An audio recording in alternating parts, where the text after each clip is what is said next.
بنی اسرائیل ایک ایسی قوم ہے جن کی طرف اللہ نے سب سے زیادہ پیغمبروں کو مبعوث کیا، جو ہر دور میں اس قوم کی رہنمائی کرتے رہے۔ اللہ نے بنی اسرائیل کو ایک لمبے عرصے تک دنیا کے دوسرے اقوام پر سبقت دی اور دنیاوی عروج عطا فرمائی۔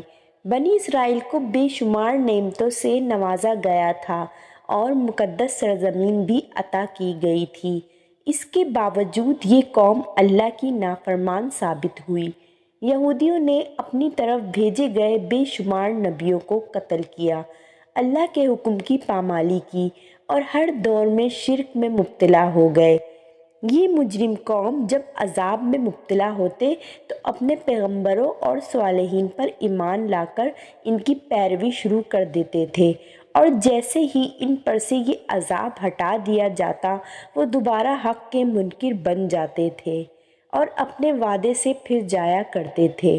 قرآن مجید میں بنی اسرائیل کی سرکشی اور نافرمانی کے متعلق بہت سارے واقعات کا ذکر ہے، جن میں ایک قابل ذکر واقعہ سامری جادوگر کا واقعہ ہے، جس نے بنی اسرائیل کو بہکا کر انہیں ایک بچڑے کی پوجا میں لگا دیا تھا۔ روایتوں کے مطابق سامری کا اصل نام موسیٰ ابن ظفر تھا۔ سامری جس سال پیدا ہوا تھا، اس سال فرعون نے تمام اسرائیلی بچوں کو قتل کرنے کا حکم جاری کیا تھا۔ جب سامری کی ماں کو یہ خطرہ محسوس ہوا کہ فرعون کے سپاہی اس بچے کو بھی قتل کر دیں گے، تو اس نے اپنے بچے کو دور جنگل کے ایک غار میں رکھ دیا اور اوپر سے پتھر بند کر دیا۔ ادھر اللہ نے اپنے فرشتے جبرائیل امی کو اس بچے کی حفاظت اور غذا دینے کے کام پر مامور کر دیا، لہٰذا جبرائیل علیہ السلام اس غار میں آتے اور اپنی انگلی اس بچے کو چٹا دیتے، جس سے دودھ اور شہد جاری ہو جاتا۔ اس طرح حضرت جبرائیل علیہ السلام نے اللہ کے حکم سے اس کو اپنی انگلی سے دودھ پلا کر پالا، اور اسی غار میں وہ پل کر بڑا ہو گیا۔ اس کا نام بھی موسیٰ تھا اور حضرت موسیٰ علیہ السلام کا نام بھی موسیٰ تھا۔ ایک طرف موسیٰ سامری کو جبرائیل علیہ السلام نے پالا تھا، تو دوسری طرف حضرت موسیٰ علیہ السلام کی پرورش فرعون کے گھر میں ہوئی تھی، مگر اللہ کی قدرت یہ ہوئی کہ فرعون کے گھر پرورش پانے والے موسیٰ علیہ السلام اللہ کے رسول ہوئے اور جبرائیل علیہ السلام کا وہ پالا ہوا موسیٰ سامری کافر بن گیا۔ دراصل جب اللہ رب العزت نے بنی اسرائیل کو فرعون کی غلامی سے نجات دلائی اور فرعون کو اس کے لشکر سمیت دریائے نیل میں غرق کر دیا، تو یہ قوم حضرت موسیٰ علیہ السلام کے ساتھ وادی سینا میں ہجرت کر گئی۔ وہاں اللہ نے موسیٰ علیہ السلام سے وعدہ کیا کہ انہیں مقدس کتاب توریت عطا کی جائے گی، جو بنی اسرائیل اور بعد کے آنے والے لوگوں کے لیے ہدایت ہوگی۔ حضرت موسیٰ علیہ السلام کو یہ حکم ملا کہ وہ 30 راتوں کے لیے کوہ طور پر قیام کریں، اس کے بعد انہیں تورات دی جائے گی۔ لہٰذا حضرت موسیٰ علیہ السلام نے اپنے بھائی ہارون علیہ السلام کو اپنا خلیفہ مقرر کیا اور بنی اسرائیل کو اپنے بھائی کے سپرد کر کے انہیں یہ کام سونپا کہ جب تک آپ کوہ طور سے واپس نہ لوٹیں گے وہ اس قوم کے مسائل کو دیکھیں گے اور ان کا انتظام سنبھالیں گے۔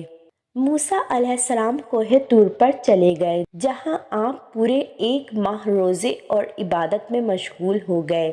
ادھر شیطان مردود کو بنی اسرائیل کو بہکانے کا ایک سنہرا موقع مل گیا، لہٰذا سامری نے بنی اسرائیل کو بھٹکانے کا ارادہ کیا۔ موسیٰ سامری بنی اسرائیل کے ساتھ مصر سے ہجرت کر کے ساتھ آیا تھا۔ جب موسیٰ علیہ السلام کو کوہ طور سے واپس آنے میں 30 دن سے بھی زیادہ ہو گئے تو سامری نے بنی اسرائیل میں یہ افواہ پھیلا دی کہ موسیٰ علیہ السلام کی موت ہو گئی ہے۔ اس نے بنی اسرائیل سے کہا کہ تم لوگ اپنے سونے چاندی کے زیورات میرے پاس رکھ دو تاکہ آگے سفر میں یہ قیمتی سامان کہیں کھو نہ جائے۔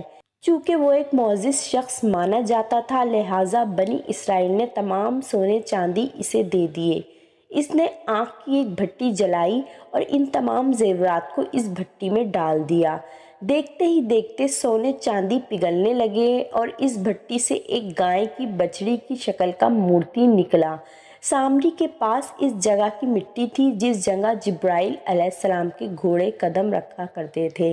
اس نے جیسے ہی وہ مٹی اس بے جان بچھڑے میں ڈالی تو وہ گائے کی طرح آواز نکالنے لگا۔ سامری نے بنی اسرائیل سے کہا، موسیٰ تو اپنے خدا کی تلاش میں کوہ طور پر گئے ہیں جبکہ خود خدا ہمارے پاس تشریف لے آئے۔ اس نے بچڑے کی طرف اشارہ کر کے کہا، یہی خدا ہے۔ اس کی ایک گمراہ کن تقریر سے بنی اسرائیل کو اس بچڑے کے خدا ہونے پر یقین آ گیا۔ انہوں نے اس بچڑے کی پوجا شروع کر دی اور اس کے آگے سجدہ کرنے لگے۔ 12,000 آدمیوں کے سوا ساری قوم نے سونے کے اس بچڑے کی عبادت شروع کر دی۔ ادھر کوہ طور پر مسلسل 40 دن روزہ اور عبادت کے بعد موسیٰ علیہ السلام کو اللہ کا کلام ملا جو مقدس 10 تختیوں پر تحریر کیا گیا تھا۔ جب آپ کوہ طور سے واپس آئے تو اپنی قوم میں ماحول کو تبدیل شدہ پایا۔